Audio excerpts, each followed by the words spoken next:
Olá, sejam muito bem-vindos. Nesta análise, a gente vai mergulhar na conexão, muitas vezes esquecida, entre a ciência e a espiritualidade. Tudo com base na obra de André Paes Leme. Bom, vamos direto ao ponto. Já parou para pensar nesse paradoxo? A gente vive numa era de avanços tecnológicos incríveis, mas ao mesmo tempo muita gente sente um vazio, uma desconexão, uma falta de propósito. E esse sentimento não é só individual, não. A gente vê o reflexo disso nas grandes crises de hoje. A desconexão entre as pessoas, os problemas ambientais gigantescos e essa angústia que parece que está no ar. Tudo isso meio que sugere que está faltando alguma peça fundamental na nossa forma de ver o mundo. Então, para a gente entender a raiz dessa desconexão toda, a gente precisa voltar um pouco no tempo. É importante olhar como, aos poucos, a sociedade foi separando duas maneiras essenciais de entender a realidade, o que acabou nos deixando com uma visão, digamos, pela metade.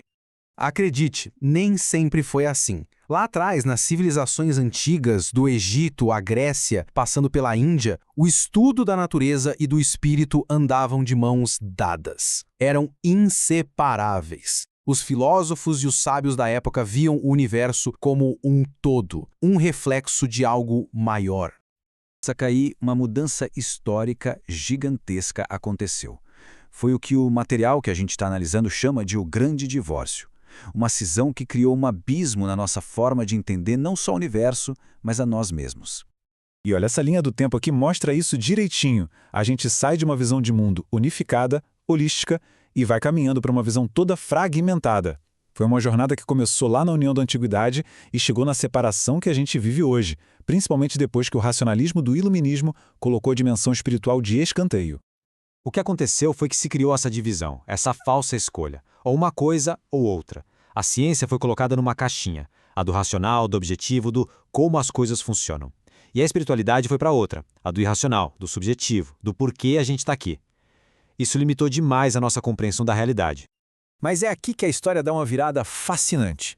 A própria ciência, aquela que parecia ter dado as costas para a espiritualidade, agora está, aos poucos, construindo uma ponte de volta para essas ideias tão antigas.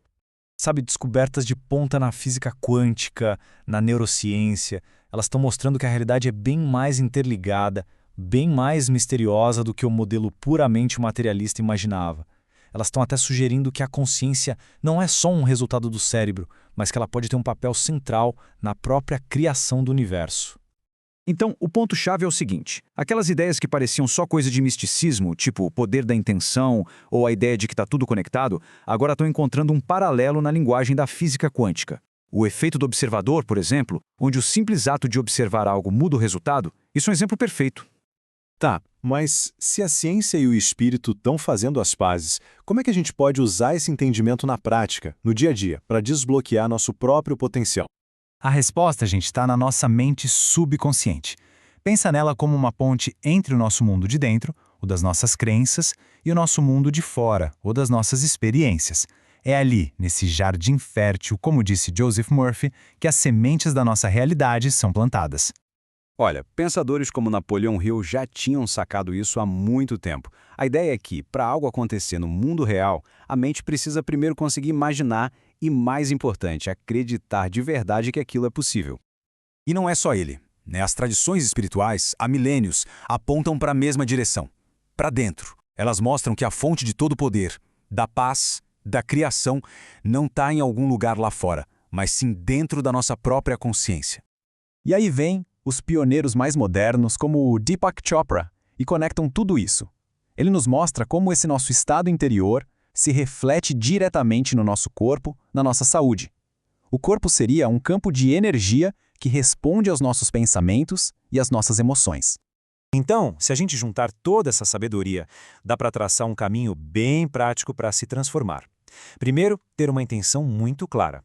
Segundo, praticar isso mentalmente, com visualização e repetição.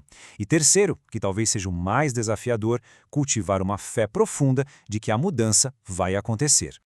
E quando a gente começa a aplicar essas ferramentas, a gente começa também a juntar as peças, a reintegrar nosso mundo interior com o exterior. E isso nos leva ao nosso último ponto, a busca por um caminho de totalidade, uma forma mais completa e cheia de sentido para viver. No final das contas, o que a gente percebe é que essa reaproximação entre ciência e espiritualidade nos aponta uma direção bem clara. A exploração mais importante de todas é a que a gente faz para dentro da nossa própria consciência. O autoconhecimento é a chave de tudo. Para a gente fechar, a grande mensagem aqui é a seguinte: curar essa divisão dentro de nós entre o racional e o espiritual é o primeiro e mais importante passo. Quando a gente faz isso, a gente não só encontra mais plenitude pessoal, mas também se torna um agente de mudança mais capaz de ajudar a resolver as crises que o mundo enfrenta. E tudo isso nos leva a uma última pergunta, que é muito poderosa. Se a nossa consciência realmente molda a realidade, a questão deixa de ser o que o futuro nos reserva e passa a ser que futuro nós vamos escolher criar, juntos, de forma consciente e intencional.